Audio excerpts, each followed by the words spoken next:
निशा 9 महीने की गर्भवती थी और अब कभी भी उसका बच्चा इस दुनिया में आने वाला था। ऐसे ही निशा अपनी माँ सुजाता से फोन पर बात कर रही होती है और सुजाता अपनी बेटी से बोलती है। बेटा, जैसा मैंने तुझे बताया था ना, सब कुछ तैयार करके रखना। अब कभी भी तुझे दर्द हो सकता है। आपने सही कहा, मैंने सारी तैयारी करके रखी हुई है, चिंता मत करो। बस सब कुछ ठीक हो जाए, मेरी तो यही प्रार्थना है भगवान से। जिसके पास अपनी माँ की इतनी सारी दुआएं हों, उसके साथ तो सब ठीक ठाक होना ही है। चल अब तू आराम कर ले, मैं फिर तुझसे बात करूंगी। और जरा सी भी दिक्कत परेशानी लगे तो तुरंत मुझे फोन कर देना। और हाँ, अब कुछ काम नहीं करना है, बस आराम ही करना है। इतना बोलकर सुजाता फोन रख देती है। तभी कमरे में निशा की सास निर्मला आ जाती है और निशा से बोलती है। निशा बहू, सारा दिन घर में बैठी रहती है, थोड़ा बाहर भी घूम लिया कर। पर माँ जी, मेरे पैरों में सूजन बहुत ज्यादा है, मुझसे चला नहीं जाता। अरे तू क्या कोई पहली माँ बनने जा रही है दुनिया में? सूजन हमारे पैरों में भी आती थी। चल, थोड़ा चलेगी फिरेगी तो सब अच्छा लगेगा। निर्मला निशा का हाथ पकड़कर उसे धीरे धीरे उसके कमरे से बाहर लाती है और उसको वॉक करवाना शुरू करती है।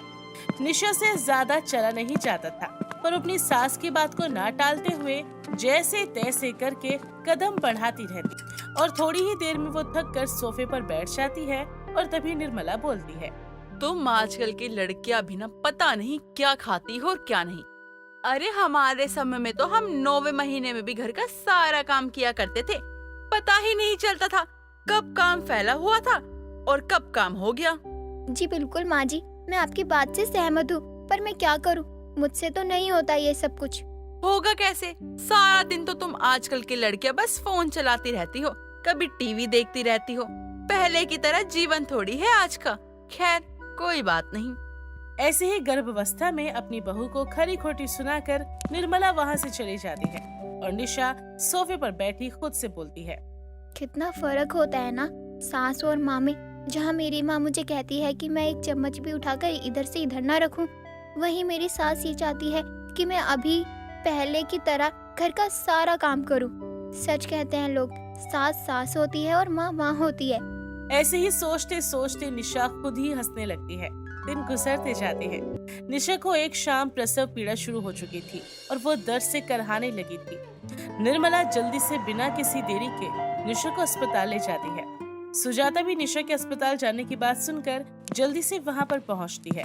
डॉक्टर निशा का ट्रीटमेंट कर रहे होते हैं और बाहर सुजाता निर्मला से बोलती है। बस सब कुछ ठीक ठाक हो जाए, भगवान मेरी बेटी का और उसके बच्चे को सही सलामत रखे। इससे ज्यादा मुझे कुछ नहीं चाहिए। सही सलामती होगा। इन 9 महीने हमने आपकी बेटी का बहुत अच्छे से ख्याल रखा है, एक चम्मच तक नहीं उठाने दिया है हमने उसे। जी जी बहन जी, मैं जानती हूँ कि आप अपनी बहू और होने वाले बच्चे से कितना प्यार करती हैं। आपने कोई भी कमी नहीं छोड़ी। कमी तो मैं वैसे भी किसी चीज की नहीं रखती हूँ, बाकी देखते हैं अब क्या होता है और क्या नहीं। बाहर दोनों समधन आपस में बात ही कर रहे होते हैं कि तभी डॉक्टर आ जाता है और बताता है कि निशा ने एक प्यारे से बेटे को जन्म दिया है। इस खबर को सुनते ही सुजाता और निर्मला खुश हो जाते हैं और गले लगाकर एक दूसरे को बधाइयाँ देते हैं। थोड़ी देर बाद सुजाता और निर्मला दोनों निशा से मिल जाती हैं। मेरी बच्ची, तू ठीक तो है ना? कैसा महसूस हो रहा है तुझे? बहुत अच्छा लग रहा है और इस खुशी का तो कोई मोल ही नहीं है दुनिया में। डॉक्टर बोल रहे हैं कल तक तुझे छुट्टी मिल जाएगी और ना ज्यादा हिलने डुलने की कोशिश मत कर, और कुछ चाहिए होगा तो मुझे बता देना। जी माँ जी, ठीक है, जैसा आप कहें। आती हूँ मैं बाहर से, डॉक्टर ने बुलाया है। बोला था मैंने अपने बेटे को इतने बड़े अस्पताल में ले जाने की क्या ही जरूरत है, पता नहीं कितना बिल बैठ गया होगा। तो क्या हो गया बहन जी, कोई बात नहीं, एक तो बहू और उसके लिए इतना करना तो बनता ही है। तो मना कब कर रहे हैं, कर ही रहे हैं, इसका इतना ध्यान रख रहे हैं, और क्या ही चाहिए। निर्मला वहाँ से चली जाती है और बाहर जाकर बड़ा समूह बनाते हुए बिल का सारा पैसा जमा करवाती है और वहीं अंदर सुजाता अपनी बेटी से कहती है। माँ, बहुत बड़ी जिम्मेदारी है, आप मेरे साथ रुक जाओ ना मेरे ससुराल में ही। बेटी, अब तू माँ बन गई है, ये बच्चा तुझे सताएगा भी, तुझे रात भर जगाएगा भी, पर तुझे बिल्कुल भी परेशान नहीं होना। सारी चीजों को धीरे धीरे करके संभालना है। ऐसे ही सुजाता अपनी बेटी को काफी सारी चीजें समझाती है। अगले दिन निर्मला निशा की छुट्टी करवाकर अपने पोते और बहू को लेकर घर चली जाती है। घर पहुंचकर एक हफ्ते तक तो निर्मला अपनी बहू और मुन्ने का खूब अच्छे से ध्यान रखती, लेकिन उसके बाद वो परेशान होना शुरू हो चुकी थी। ऐसे एक दिन मुन्ना जोर जोर से रो रहा था और निशा गहरी नींद में सोई हुई थी। तभी निर्मला गुस्से में निशा के पास जाती है और उसे उठाते हुए बोलती है, अरे तू क्या हाथी घोड़े बेच के सो रही है? ये मुन्ना कितनी देर से रो रहा है, तुझे सुनाई नहीं दे रहा? माँ जी मुझे पता नहीं चला, वो रात भर मुन्ना सो नहीं रहा था तो मैं भी उसके साथ साथ जग रही थी। तो क्या हो गया? एक रात जगी रहेगी तो क्या ही हो जाएगा? अगले दिन कुंभकर्ण की तरह सोई रही हो। एक काम कर, उठ के मुन्ना को दूध पिला दे। जी माँ जी, अभी पिला देती हूँ। निशा जल्दी से मुन्ना को उठाकर दूध पिलाती है, लेकिन उसे फिर से नींद आने लगती है और वह आंखें बंद कर लेती है। तभी निर्मला गुस्से में उससे बोलती है, अपनी ये सुस्ती छोड़ दे बहू, अब तू माँ बन गई है। घर के साथ साथ तुझे बच्चों की भी जिम्मेदारियाँ संभालनी पड़ेगी। अब तेरी नींद ऐसी ही रहेगी तो मुन्ने को दूध कैसे पिलाएगी, उसका ध्यान कैसे रखेगी? जी माँ जी ठीक है। और थोड़े दिन बाद तेरे 15 दिन पूरे हो जाएंगे। नॉर्मल डिलीवरी में 15 दिन बहुत होते हैं आराम करने के लिए, इसलिए अब नहा धोकर तैयार हो जाइयो और घर का काम करना शुरू कर दियो। ठीक है माँ जी, जैसा आप कहें मैं सब वैसा ही कर दूंगी। ऐसे ही निर्मला निशा के कमरे से चली जाती है और निशा वो मुन्ने को दूध पिलाकर सुलाती है। देखते ही देखते अब 15 दिन पूरे हो जाते हैं और 16वें दिन निर्मला निशा को नहला धुलाकर उसको फिर से घर के कामों में लगा देती है। बेचारी निशा अब घर का काम करने के साथ साथ वो मुन्ने को भी देखती। निर्मला बस थोड़ा बहुत ही मुन्ने को पकड़ा करती और ज्यादातर काम से बचने के लिए वो कभी पड़ोसियों के साथ तो कभी अपनी बेटियों से मिलने के लिए इधर उधर चली जाया करती। वहीं दूसरी तरफ सुजाता हर दिन अपनी बेटी से फोन पर बात करती और उसका हालचाल पूछती। ऐसे ही एक दिन जब सुजाता निशा से बात कर रही थी तब वो उससे बोलती है, बेटा हर दिन अच्छे से खाना पीना खा रही है ना? देसी घी जरूर खा लेना। माँ खाना समय पर नहीं खा पाती हूँ, जब खाना खाने का समय होता है तब मुन्ना उठ जाता है। माँ जी घर पर होती नहीं है, मुझे समझ नहीं आता मुन्ने को पकड़ूं या खाना खाऊं। कोई बात नहीं, तेरा 1.25 महीना पूरा हो जाएगा ना, फिर मैं तुझे लेने आ जाऊंगी। तब तक तू खुद को संभाल लेना और फिक्र तो बिल्कुल भी मत करना, तेरी माँ हमेशा तेरे साथ है। हाँ माँ ठीक है, मैं बस आपका ही इंतजार कर रही हूँ। मैं तो ना तो सो पा रही हूँ ना खा पा रही हूँ, कुछ नहीं कर पाती हूँ मैं समय पर। समझ सकती हूँ बेटा, एक माँ होना और एक माँ का दर्द तो एक माँ ही समझ सकती है। सुजाता काफी देर तक निशा से बात करती है और फोन को रख देती है। दिन गुजरते जाते हैं। निर्मला अपनी बहू की तकलीफ को समझने की जगह उल्टा उसे सारा दिन सुनाने और धमकाने का काम करती रही। बेचारी निशा को कुछ भी समझ में नहीं आता कि आखिर वो करे तो करे क्या। जैसे तैसे करके 1.25 महीना निकल जाता है और अब सुजाता निर्मला से निशा को घर ले जाने की बात करती है। निर्मला सुजाता को हाँ बोल देती है। तभी निर्मला बोलती है, ले जाइए अपनी बेटी को, लेकिन ध्यान रखना हमारे पोते का। अगर हमारा मन नहीं लगा तो हम जल्दी ही बुला लेंगे दोनों को वापस।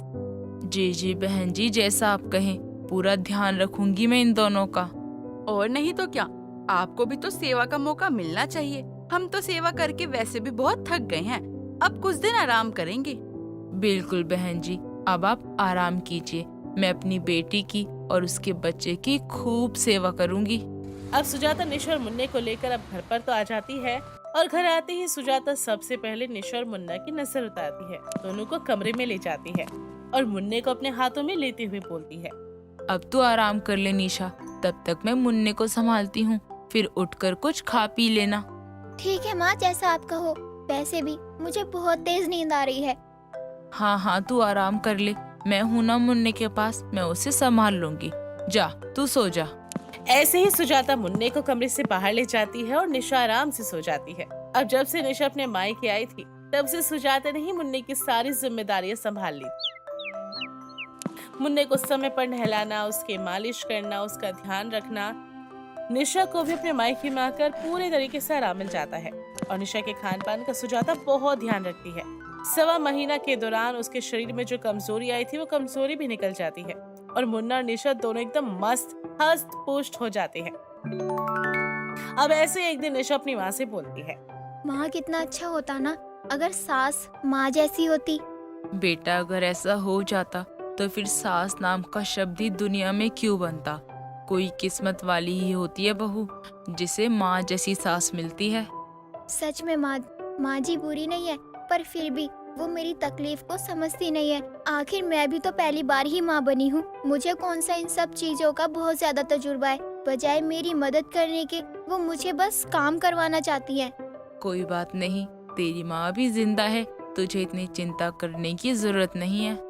सच में माँ, खुद माँ बनने के बाद मुझे एहसास हो रहा है कि माँ क्या होती है और सास सास ही होती है। सास कभी माँ नहीं बन सकती। थोड़े दिन बाद तो फिर से तुझे अपने ससुराल जाना है। जैसा जैसा मैंने तुझे बताया है ना, सब कुछ वैसा ही करना। मुन्ने की रोज मालिश करनी है और खाना भी खिलाना है। जैसे जैसे मैंने तुझे बताया है वैसा ही खाना। पर माँ वहाँ जाकर मुझे टाइम नहीं मिल पाता, आप जानती तो हैं। ये सब कुछ बेटा तुझे अपने हिसाब से संभालना तो पड़ेगा ही, क्योंकि ताकत भी तो जरूरी है ना, और जिम्मेदारी भी जरूरी है। काश माँ जी भी मुझे ऐसे ही समझती तो कितना अच्छा होता। फिर तो मुन्ना कब बड़ा हो गया मुझे भी पता नहीं चलता। कोई बात नहीं बेटा, दिल छोटा नहीं करते। एक औरत को जीवन के इस दर्द और खुशी से एक साथ गुजरना ही पड़ता है। ऐसे सुजाता निशा को और भी सारी काफी बातें बताती है और कुछ दिन बाद निशा फिर से अपने ससुराल आ जाती है। निशा ससुराल की जिम्मेदारियां संभालती है, साथ ही मुन्ने की जिम्मेदारियां संभालने में भी माहिर हो जाती है, जिस वजह से अब निशा ने कभी भी निर्मला को शिकायत का मौका नहीं दिया। लेकिन निर्मला कभी निशा की माँ नहीं बन पाती, बस एक सास बनकर रह जाती है। मगन जब शाम को ऑफिस से लौटता है तभी उसकी पड़ोसन रचना उसे आवाज देकर कहती है, अरे मगन बेटा जरा इधर तो आ। हाँ आंटी जी बोलिए, क्या हुआ? आपके किचन का नल फिर से लीक हो गया क्या? नहीं नहीं, कोई नल लीक नहीं हुआ। वो तो तेरे भाई ने गांव से तेरे लिए किन्नू भिजवाए हैं। क्या किन्नू आ गए? मुझे इनका कब से इंतजार था। कहाँ रखे हैं आपने किन्नू? मैं घर लेके जाता हूँ। अरे अरे बता रही हूँ, थोड़ा सब्र कर। देख, थोड़े किन्नू मुझे भी चाहिए। तू जब घर पर नहीं था तब डिलीवरी बॉय से मैंने ले लिए थे वो किन्नू। कोई बात नहीं आंटी जी, 2-4 ले लीजिएगा आप। लाइए लाइए, मुझे दे दीजिए, बाकी का मुझे भूख लग रही है। वैसे भी मैंने दिन का खाना नहीं खाया है, जाना है।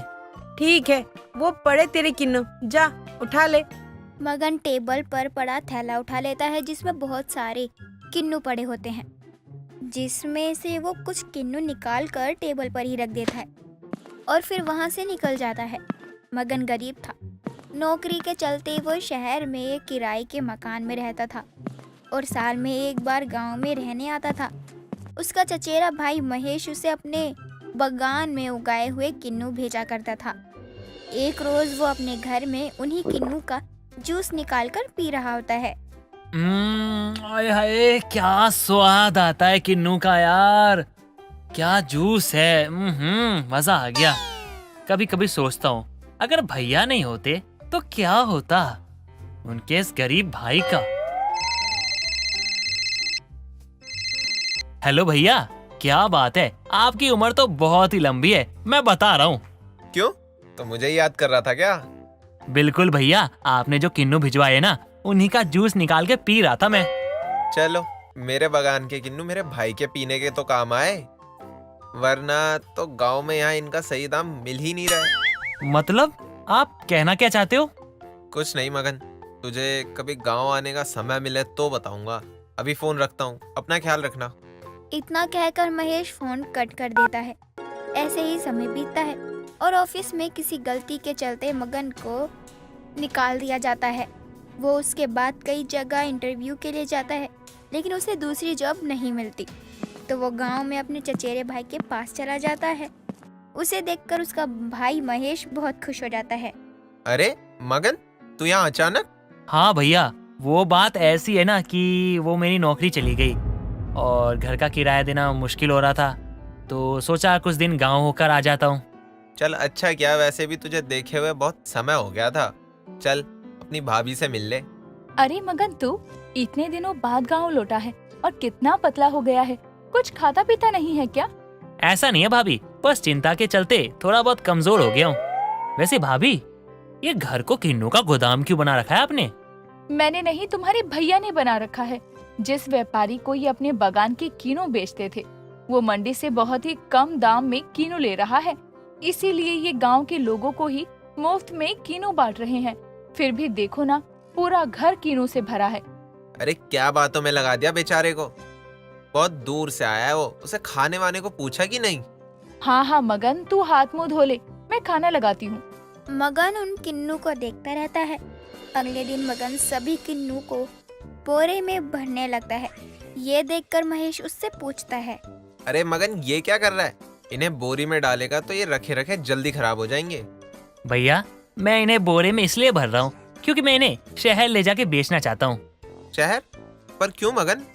क्यों का क्या मतलब होता है भैया? बेचने के लिए ले जा रहा हूँ। भैया, शहर में ना एक मेरा दोस्त है जो मंडी में काम करता है। मैंने ना उससे बात की किन्नू की, तो उसने कहा किन्नू को शहर ले आ, मैं बिकवा देता हूँ और अच्छे दाम भी मिलेंगे भैया। क्या सच में ऐसा हो सकता है? लेकिन इतने सारे किन्नू हम कैसे इतनी दूर लेके जाएंगे? अरे भैया, आप उसकी चिंता मत करो, मैंने एक गाड़ी किराए पे कर ली है। ये सभी बोरे में भर के शहर ले जा सकते हैं हम। उसकी बात सुनकर महेश भी मगन के साथ उन किन्नू को बोरे में भरने लगता है और कुछ देर में दोनों भाई किन्नू के सभी बोरों को गाड़ी में रख देते हैं और दोनों शहर की तरफ निकल पड़ते हैं।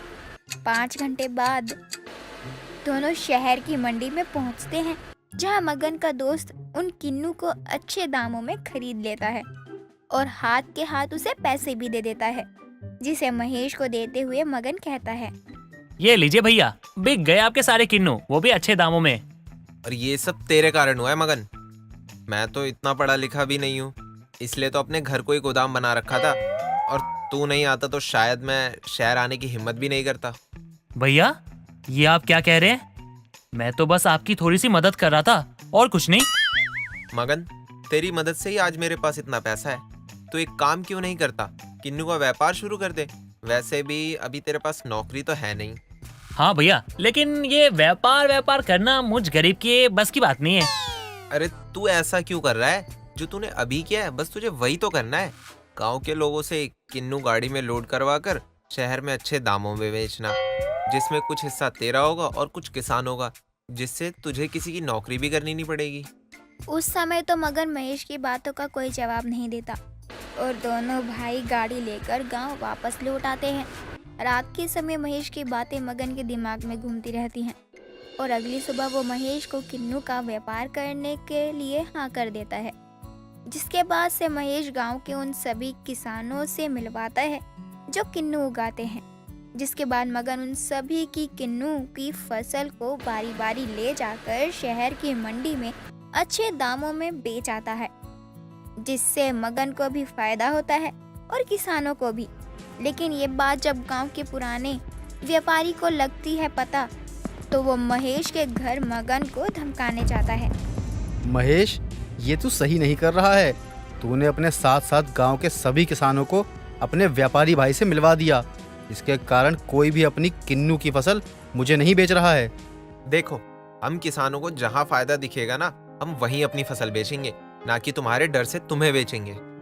ये तू ठीक नहीं कर रहा है महेश, इसकी कीमत तुझे चुकानी पड़ेगी। पुराना व्यापारी महेश को धमकी देकर वहां से चला जाता है। अगले दिन मगन किन्नू से भरी गाड़ी को गांव से बाहर ले जा रहा होता है कि तभी वहां पर पुराना व्यापारी अपने कुछ गुंडों के साथ वहां आ जाता है और मगन को गाड़ी से उतार कर बहुत पीटता है। तभी उसे बचाने के लिए गांव के कुछ लोग आ जाते हैं, तो उन्हें भी चोट लग जाती है। कुछ ही देर में सारा गांव वहां इकट्ठा हो जाता है और कुछ ही देर में पुलिस भी आ जाती है, जहां सभी किसान मगन के पक्ष में बोलते हैं और पुराने व्यापारी को गलत ठहराते हैं। तो पुलिस उसे और उसके आदमियों को हथकड़ी लगाकर ले जाती है। कुछ ही देर से सभी हॉस्पिटल पहुंचकर अपना इलाज करवाते हैं। मगन की ऐसी हालत देखकर रेचल कहती है, हे भगवान, कितनी चोट आई है इसे। सही कहा किसी ने, गरीब लोगों को आगे बढ़ता हुआ कोई देखना ही नहीं चाहता। भैया, मैं ठीक हूँ। भला उन गांव वालों का, किसानों का, जिन्होंने मुझे बचाया। और पुलिस के सामने मेरा साथ दिया। इसका मतलब है कि सच में मैंने किन्नू का व्यापार शुरू करके खुद के साथ कई लोगों का भला किया है। बिल्कुल किया है मगन। किन्नू के कम दाम मिलने के कारण किसान की फसल की लागत तक नहीं निकल पाती थी। अब कम से कम उन्हें फायदा तो हो रहा है। हाँ भाभी, आप बिल्कुल सही कह रही हैं। इसीलिए किसी के भी डर से मैं इस किन्नू के व्यापार को बंद नहीं करूँगा। इस हादसे के बाद भी मगन हिम्मत नहीं हारता और अपने किन्नू के व्यापार पर और ज्यादा ध्यान देने लगता है।